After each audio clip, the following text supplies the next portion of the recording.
Api berkobar di Desa Sugihwaras, Kecamatan Teluk Gelam, Kabupaten Ogan Komering Ilir, Jumat 17 Juni 2022, sekitar pukul 16:30.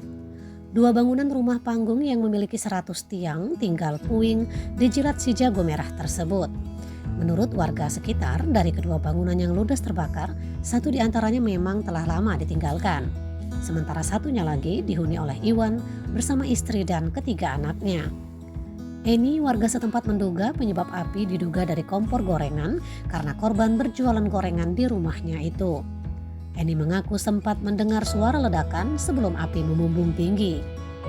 Sementara itu kepada awak media, Iwan yang masih tampak lemas dengan kejadian yang dialaminya mengaku ketika kejadian berlangsung dia sedang berada di kebun. Menurut Iwan, di rumah tersebut ada istrinya yang bernama Epi dan ketiga anaknya yakni Vega, Intan, serta Saiful. Bahkan menurutnya setelah ini mereka masih bingung untuk tinggal di mana.